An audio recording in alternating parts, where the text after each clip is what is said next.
Corporativo, com Milton Jung.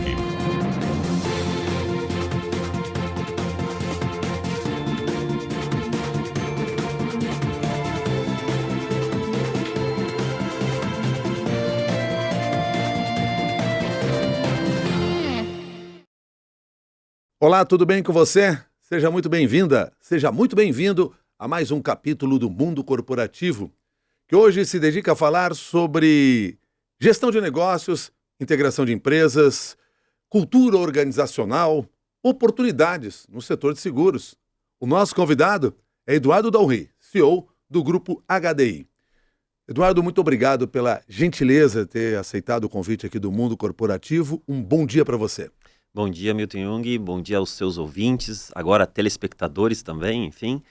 Queria dizer que eu sou um grande fã do teu programa, grande fã seu, já acompanho há muito tempo e é uma honra para mim estar aqui com você. Eu é que agradeço por essas palavras. Conte para mim aqui, Eduardo, o seguinte, essa é a segunda passagem sua no Grupo HDI, você começou lá em 2000, depois saiu, seguiu no ramo de seguros, volta para a HDI, está agora na liderança desse grupo, num momento muito especial. Dá para traçar, assim, quais foram as grandes diferenças que você encontrou de agora para o que era lá no início? Olha, eu entro jovem na HDI como gerente numa companhia que estava recomeçando no Brasil, atuando mais no varejo, porque antes atuava mais com empresas, enfim. Ela tem uma trajetória, nesses 11 anos que eu fiquei, muito bacana, expandindo a cobertura do seguro automóvel para o Brasil inteiro, já olhando novas tecnologias. Eu saio durante 11 anos, é uma conversa bacana, assim, eu fico 11 anos, saio 11 anos, eu costumo brincar, digo, eu fui fazer um estágio fora para aprender mais e voltar para a HDI, já num outro momento, um momento de muito mais tecnologia empregada no mundo e também em seguros, então eu venho com essa agenda de modernizar ainda mais o Grupo HDI e com uma agenda também mais expansionista dentro do Brasil. O Grupo Talanx, onde a gente é ligado, tem uma confiança muito grande no longo prazo da América Latina e mais focado no Brasil. Acredita muito que num país que ainda o seguro é muito pouco penetrado, tem muita oportunidade. Enquanto na Alemanha se comemora crescimentos de 2%, 3%, o Brasil ainda tem potencial para crescer 2 dígitos em seguros, graças a essa pouca penetração em todo tipo de ramo de seguros que você possa encontrar. Então, essa agenda expansionista, aliada a essa maior potência de tecnologia que a gente tem, eu acho que foi o meu mandato principal aí nessa segunda fase de HDI. Você se referiu à Alemanha, usando a Alemanha como uma referência, porque o Grupo Talanx é um grupo alemão. Agora, olhando para a HDI dentro do Brasil, qual é a dimensão de vocês hoje? Em que áreas, principalmente, vocês atuam? Você já citou lá no início falando em seguro de carros, mas isso se ampliou. Sim. Um dos grandes conquistas que nós tivemos com as aquisições recentes foi expandir muito o nosso portfólio. Então, hoje nós somos uma companhia que saiu, quando eu voltei em 2022, de 90% de carteira automóvel, hoje nós somos 67% de carteira automóvel. Então, a gente expandiu muito os demais ramos e vida, principalmente vida também. Então, hoje a gente consegue, apesar de ser o segundo colocado em automóvel, líder em muitos estados, líderes nos 3 estados do Sul, no Norte e Nordeste, a gente conseguiu expandir também as nossas possibilidades aos nossos distribuidores e clientes. Você falou agora há pouco em processo de expansão. Vocês tiveram aquisições da Liberty, também da Sompo. Quer dizer, o que isso faz parte da estratégia da empresa de atuação no país? Sim, a gente comprou a Sompo Consumer, que é uma parte da Sompo. A Sompo continua operando no Brasil. A gente comprou uma divisão que a gente chama de varejo. E a gente comprou recentemente também, há 2 anos, a Liberty Seguros, que essa sim decidiu sair do país e a gente comprou. Isso fez com que a gente, inclusive, ampliasse, eu falei agora há pouco sobre o portfólio de produtos, mas ampliasse o portfólio de marcas também no Brasil. O Brasil sempre foi foco do Grupo Talanx, pelos motivos que eu te coloquei. E tem uma coisa muito bacana que eu acho que para dividir com o teu ouvinte, que tem muitas empresas internacionais que vêm para o Brasil, mas ainda com cultura e com diretrizes globais. Ou seja, a verdade de um outro país tem que valer para o Brasil. Uma coisa que me atrai muito no Grupo HDI é que nós somos absolutamente autônomos no país. Nós temos sistemas próprios, cultura própria, toda a organização nossa é própria. Isso é muito encantador para um profissional que quer desenvolver novos produtos, desenvolver novas visões, e isso ajudou muito a gente nas aquisições, porque são brasileiros construindo produtos para brasileiros. Então a gente não tem nenhum produto empacotado, não tem nenhuma diretriz internacional. Claro que a gente tem responsabilidades com o nosso acionista para mostrar a rentabilidade que a gente dá, inclusive para a gente pedir ainda mais recursos para o Brasil, para investir mais, mas a gente tem uma autonomia de trabalho aqui no Brasil. Essa autonomia local que o próprio grupo oferece, ela também se caracteriza quando nós falamos de marcas e empresas que são adquiridas, como foi o caso, por exemplo, da Sompo. Cada uma dessas marcas tem uma autonomia própria? Sim, a Sompo Consumer é uma marca que a gente, para você ver, eu vou te explicar bem rapidamente como é que a gente lidou com essas marcas. A Sompo Consumer, a gente decidiu botar dentro da marca HDI, que era já uma marca forte, nós colocamos. Já quando compramos a Liberty, é uma operação maior, ela era tão grande, que eu costumei falar, e quando eu conversei com os acionistas, ela é tão grande que ela não cabe dentro da HDI. Aí vem uma estratégia de criar uma marca nova, produzida aqui, que não existe em lugar nenhum do mundo, que é a marca Yellow. É uma alusão ao amarelo, apesar de que a grafia é diferente, e o amarelo que quer brilhar, que quer trazer o sol, que é o livre, enfim. Então a gente criou todo o design com uma empresa brasileira de desenvolvimento de marcas, fez toda ela no Brasil. E isso foi fundamental nessa estratégia. Eu acho que é o maior gol que a gente fez nessa última aquisição, porque a gente tem muito medo de, quando a gente compra uma empresa, um dos maiores receios que a gente tem é perder parte do portfólio que a gente adquiriu. Com a criação da marca, a gente garantiu que a gente deixou separado o portfólio HDI e o portfólio Yellow. Então, significa que no mesmo distribuidor, nossos corretores que distribuem nosso seguro, e num cliente, eu posso chegar com duas abordagens para ele. Isso é muito importante em mercados competitivos, como, por exemplo, o seguro de automóvel, onde o cliente, quando ele vai renovar ou fazer um seguro novo, ele recebe 3, 4, 5 opções. Então, das 5 opções que ele recebe, eu sou 2 ou 3 com a nossa terceira marca, a Liro, também.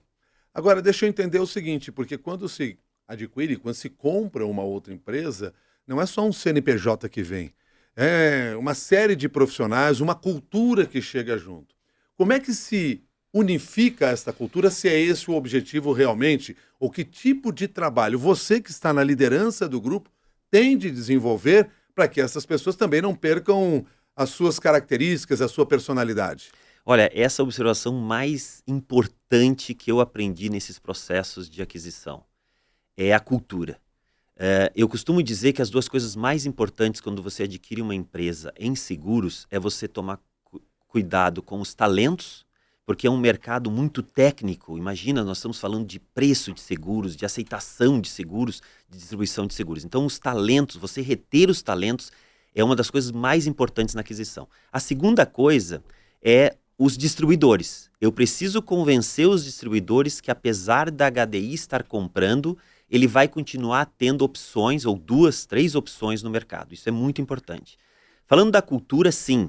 Apesar de a gente olhar por fora, quando eu olhava um concorrente tipo a Liberty Seguros, que vinha brilhando no Brasil, eu olhava, poxa, essa companhia é mais ou menos parecida com a HDI. Quando você une, você percebe, é como se fôssemos gêmeos separados no nascimento. 20 anos, 30 anos depois, você percebe que esses gêmeos ficaram muito diferentes. Eles têm sonhos diferentes. Então, a gente uniu 1.600 pessoas da Liberty Seguros com 1.600 pessoas da HDI Seguros com expectativas diferentes, até com uma série... Quando você adquire uma empresa, a empresa comprada, entre aspas, ela dá uma certa frustração, né? Poxa, eu fui comprado. Então, a minha função primeira foi convencer essas pessoas, dividir o sonho que nós tínhamos de expansão no Brasil, de criar novas possibilidades no Brasil com essas pessoas que estavam chegando. Essas pessoas precisavam muito nitidamente acreditar que elas participavam desse projeto e elas não eram simplesmente uma empresa coadjuvante comprada. Eduardo Dalry, como é que se faz isso? É, é, é muita conversa, é escuta, é também chegar para essas pessoas e dizer, cara, olha só, você tem essa posição muito clara. Sobre esse aspecto é muito legal você falar, porque nós tivemos um cuidado muito importante no começo. Veja, quando você faz uma aquisição, muitas vezes você tem uma cadeira para 2 pessoas sentar. Isso significa que vai acabar ficando só uma pessoa. Isso não é legal do ponto de vista de pessoas. Eu tenho que cuidar das pessoas que saem, porque essas pessoas que saem, elas não saem por baixa performance. Elas saem porque só tinha que ficar uma pessoa ali. Esse é um dos fatos mais curiosos e muito legais que a gente tratou assim. Eu gosto muito desse tema de pessoas porque eu preciso motivar muito as pessoas que ficam e elas não se motivam só por terem sido escolhidas, elas se motivam por terem sido escolhidas e terem uma função e uma responsabilidade delas. Então, a maior dica que eu dou nesse momento é fazer isso muito rápido, porque você diminui a ansiedade, porque pensa, antes de tomar as decisões, eu tenho 2 pessoas ansiosas. Então, tomar a decisão muito rápido para que essa pessoa que fique, essa ansiedade cesse e a pessoa que sai, ela saia com respeito e vá buscar outra oportunidade. Eu ainda, em cima disso, eu tenho um discurso muito pronto sobre isso, que eu me inspiro no técnico de futebol. O técnico de futebol, por exemplo, de um país, não vou nem falar em futebol aqui, porque senão a gente vai ficar muito tempo, mas um técnico de um país fictício, ele não pode contratar no time dele todos os grandes atacantes daquele país. Vai ficar atacantes muito bons de fora, porque ele também precisa de zagueiros. É a melhor forma que eu tenho para explicar das pessoas que ficam e as pessoas que saem. As pessoas que ficam são os talentos muito bons. E as pessoas que saem também são muito boas. Então essas decisões que eu não posso, como líder da companhia, eu não tomo essas decisões por mim. Eu cuido do meu time direto. Mas eu boto a responsabilidade da escolha das melhores peças para atuar para todas as camadas de liderança da companhia. Isso é uma coisa muito importante. Agora, considerando que são marcas diferentes, a forma de atuação desses profissionais é diferente também? Há alguma coisa que chama a atenção nisso?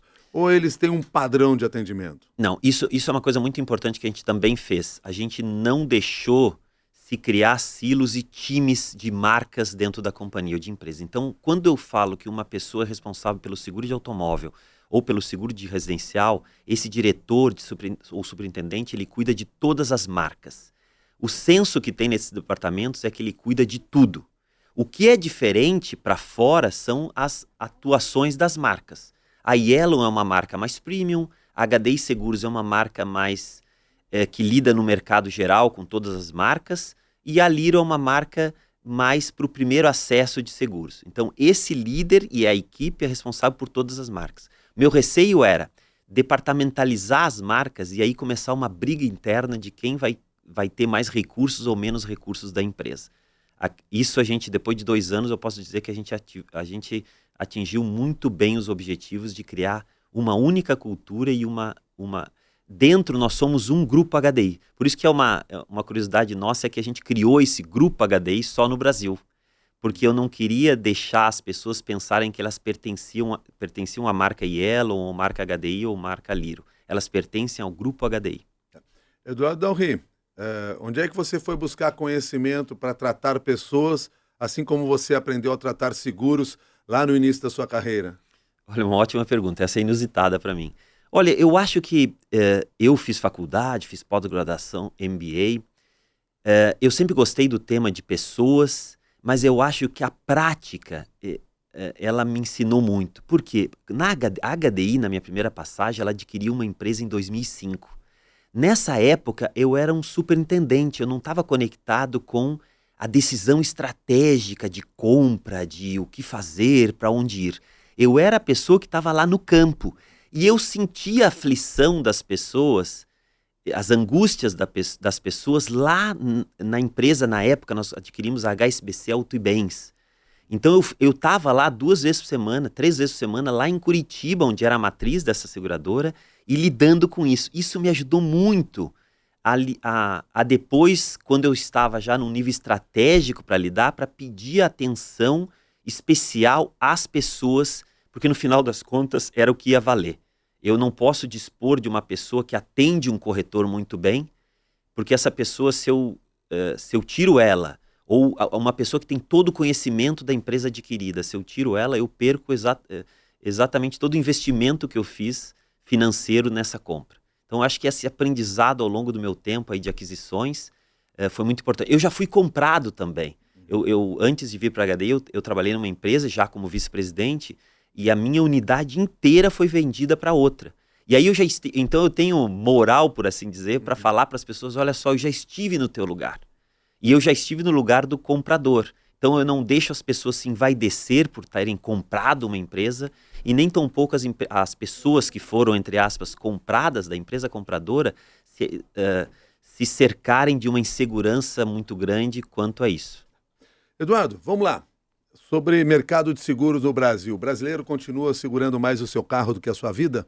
Absolutamente. O brasileiro tem se eu posso fazer uma crítica aos seguros, é a seguinte. O brasileiro pensa muito no risco. O risco que ele consegue enxergar rapidamente. Então isso significa, o carro, a gente vê carro batido, vê notícias no rádio de aumento de índice de roubo e furto, colisões, uma colisão muito grande com vítimas aparece, então o brasileiro se preocupa com isso. A casa, por exemplo, ela pega pouco fogo no Brasil. O que a gente tem muito são os vendavais, enfim. Tanto é que quando você vê regiões de muitos vendavais ou intempéries naturais, você vê muito mais casas seguradas. É o caso do Sul. Então o brasileiro ainda não vê o seguro como uma segurança. Segurança para ele ou para a família. Que é em países que já têm uma estabilidade econômica maior, já vem mais assim, o seguro como uma segurança. O seguro vai crescer no Brasil com o crescimento da renda, as pessoas vão começar a ter, e já tem crescido bastante o seguro, as pessoas vão começar a ter mais bens duráveis e vão começar a se preocupar mais com o futuro. A vida é a mesma coisa. Uma outra coisa que a gente precisa desmistificar no Brasil é que quando a gente vê, por exemplo, o seguro de automóvel, as pessoas falam, puxa, é um seguro caro. Ele não é um seguro barato, porque os riscos de um carro são muito altos. Aí ele pensa assim, bom, se o meu carro, que vale 5 vezes menos que a minha casa, 10 vezes menos que a minha casa, custa tanto, ora, então o seguro da minha casa deve ser horrivelmente caro. E é muito diferente, porque a casa tem um risco muito menor de incêndio, de roubo, enfim. Então as pessoas quando se dão conta ou recebem a oferta de um corretor para a casa delas, eles se deparam, tem uma surpresa tremenda de que o seguro residencial é muito mais barato. O seguro de empresa, de pequenas e médias empresas, é a mesma coisa. Imagina um cabeleireiro que tem uma indisponibilidade do salão dele ou dela e quanta renda ela vai perder, o lucro cessante que a gente chama. E às vezes ela pode fazer esse seguro por R$1.000 ao ano para ter essa segurança de que se acontecer alguma coisa, um incêndio ali localizado no circuito elétrico dela, ela vai passar 15 dias parada, ela pode ter um lucro cessante para ela sobreviver e pagar as contas dela durante esses 15 dias. Então as pessoas ainda não estão vendo sobre a continuidade dos negócios, muitas vezes, e a segurança que o seguro pode propor. Quando você pega uma viagem, por exemplo, com um carro segurado e você faz uma viagem de carro com um carro não segurado. A percepção, né, o benefício pode ser muito melhor. Há muito tempo acompanho esse mercado de seguros, seja como cliente ou seja por curiosidade mesmo, em função do trabalho que eu realizo. E uma das coisas que, ao longo de todo esse tempo, sempre se diz, é que o mercado acaba se comunicando mal com os clientes. Quer dizer, essa ideia de que algo é muito mais caro do que outro, ou por que eu tenho de fazer seguro ou não, ela ainda não estaria amadurecida na mente das pessoas. O mercado de seguros tem que se comunicar melhor com os seus clientes, até para que se crie essa cultura? Sem dúvida, eu acho que é uma crítica muito válida ao mercado de seguros, eu acho que já melhoramos muito. Se você percebe, até as propagandas antigamente focavam muito nos acidentes e tal. Hoje, as propagandas que você vê, nós agora acabamos de lançar uma nova campanha, nós falamos mais da segurança, nós queremos explorar isso. Falar sobre as diferenças de preço ou relativizar preço também é uma ótima dica para a gente começar a atuar mais. É uma coisa que eu tenho falado, o mercado todo tem falado muito também. O seguro não é um assunto popular, por assim dizer. Então ele precisa do impulso, vamos dizer assim, institucional dos nossos seguros e também dos nossos corretores. Os nossos corretores, hoje nós temos mais de 50 mil corretores pelo Brasil, espalhando os seguros por todos os cantos do Brasil. Isso é uma coisa que também ajuda muito a impulsionar seguros. A melhor dica que eu tenho, às vezes, é para um cliente ou para um consumidor ou para o teu telespectador, é um dia marcar uma conversa com o corretor para estudar os riscos dele, seja pessoa física ou jurídica. Ele vai perceber nessa conversa consultiva com o corretor o quão barato seria e o quão protegido ele estaria, não só para a família dele ou dela através do seguro de vida, mas também para o seguro de bens dessas pessoas. Bom, eu vou dizer que eu tenho aqui um testemunho de como que a comunicação está melhor, e nós já estamos há 20 minutos conversando, você não falou em prêmio e sinistro até agora nenhuma vez. Tá vendo? Isso é um sinal de que a comunicação está bem melhor, né? Porque a gente fala da maneira que as pessoas entendem no seu dia a dia. Ao mesmo tempo, eu queria até por curiosidade compreender aí sobre essa questão de expansão de seguros. Hoje já há uma preocupação maior de se fazer seguros em função de problemas climáticos? Sim, absolutamente. Eu acho que é um tema muito válido hoje. As pessoas, como eu falei, né? Quando você vê a penetração de seguro residencial no Nordeste com menos intempéries agudas, a despeito de que, por exemplo, a gente tem muita seca no Nordeste, mas a seca não afeta, por exemplo, um veículo, uma residência, uma empresa, muitas vezes, né?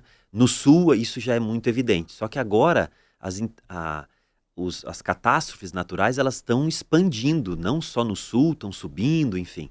Então é um tema muito presente, tanto para as seguradoras quanto para resseguradoras, para a gente aumentar as nossas capacidades técnicas para oferecer produtos melhores. Para você ter uma ideia, só o Grupo HDI agora, naquela última catástrofe que nós tivemos no Sul, o Grupo HDI indenizou mais de 450 milhões de reais.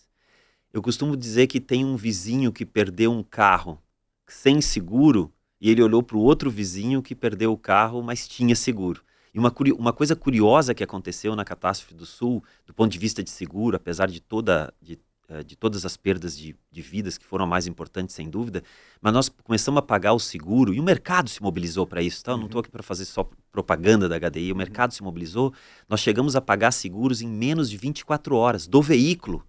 E é engraçado que sempre quando a gente indeniza um veículo, a pessoa pensa, logo corre para a concessionária para substituir esse veículo, né? No caso de uma enchente, por exemplo, que é uma perda total, né, que a gente chama.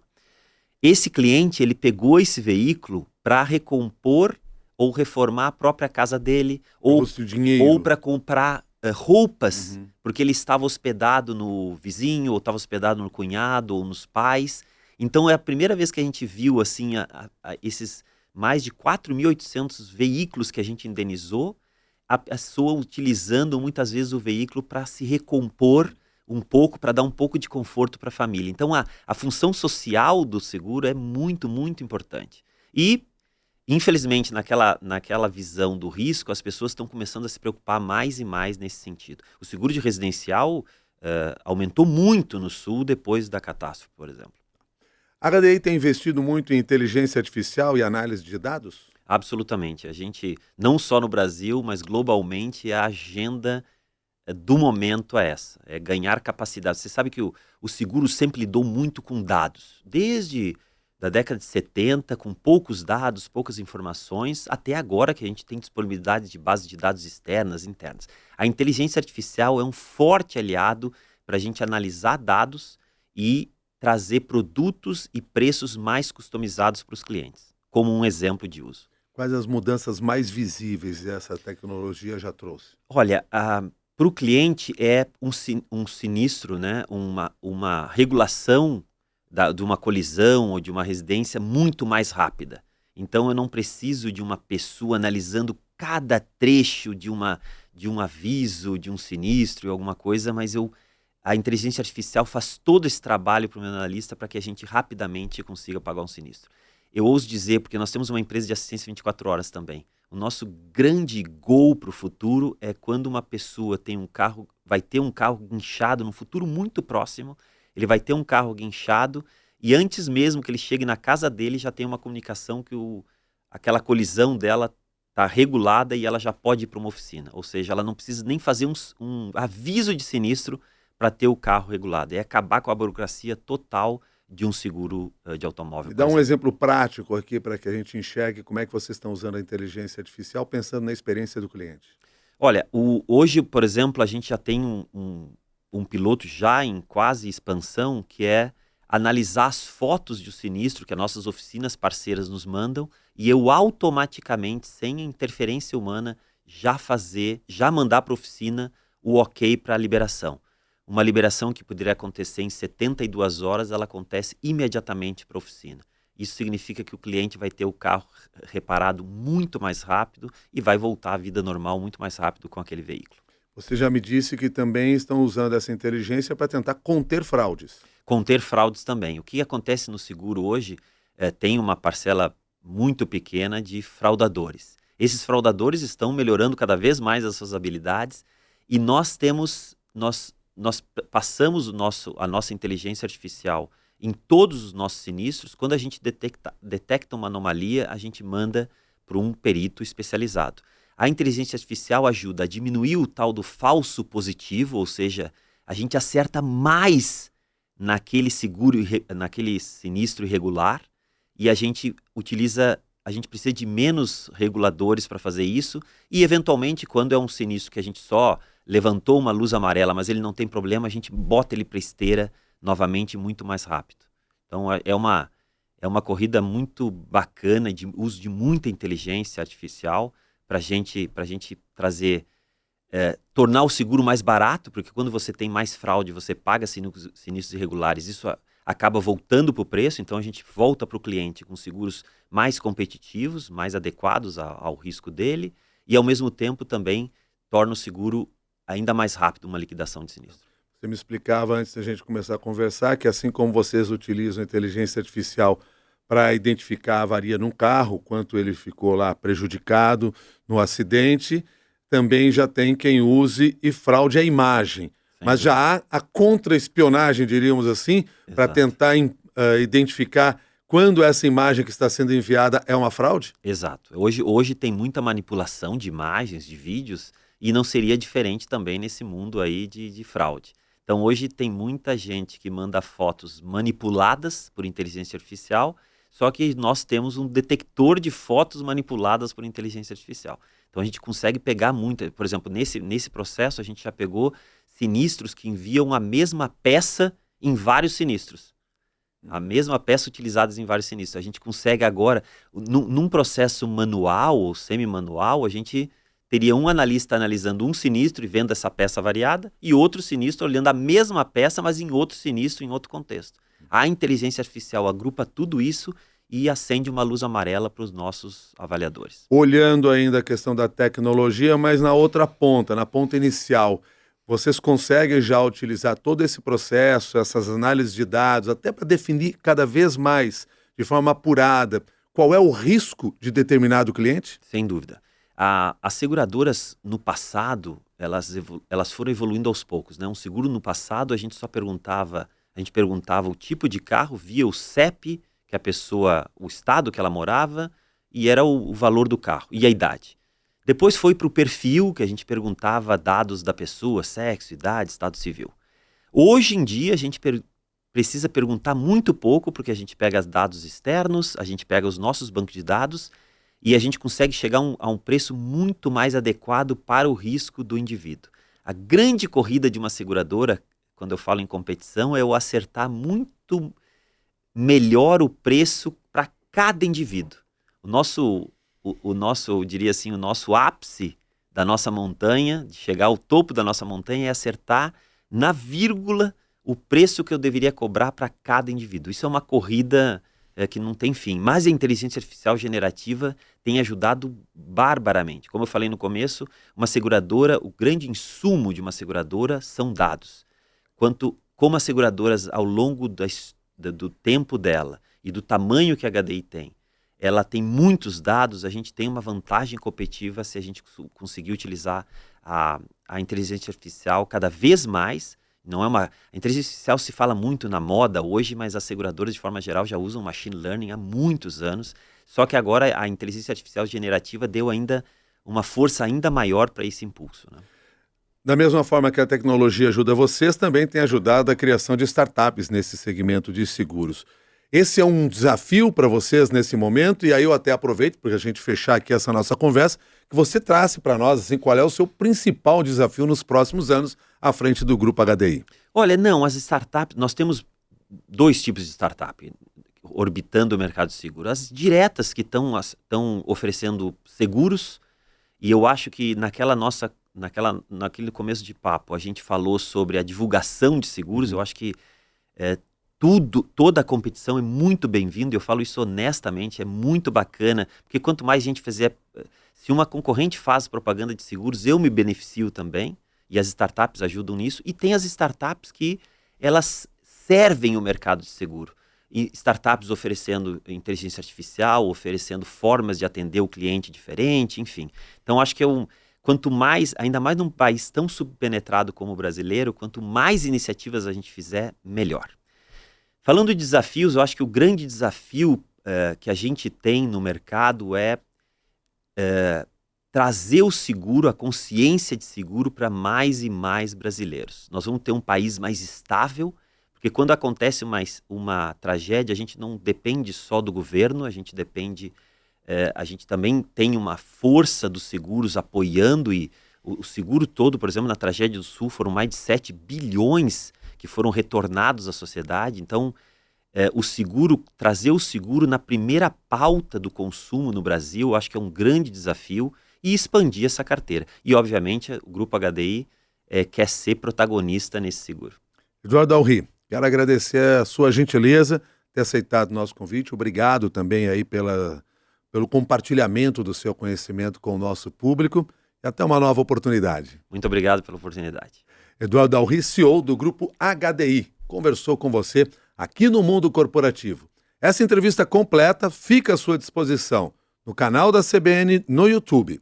Lá no meu blog, miltonjung.com.br, Jung você escreve com J-U-N-G, você tem os destaques desta conversa, tem o vídeo à sua disposição também, e espaço para deixar a sua sugestão, a sua opinião. O Mundo Corporativo também está disponível em podcast, no Spotify ou no podcast mais próximo do seu celular. Colaboraram com este programa Carlos Greco, Luiz Delboni, Débora Gonçalves, Priscila Gubiotti e Rafael Furugem.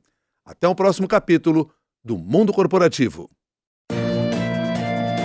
Mundo Corporativo, com Milton Jung.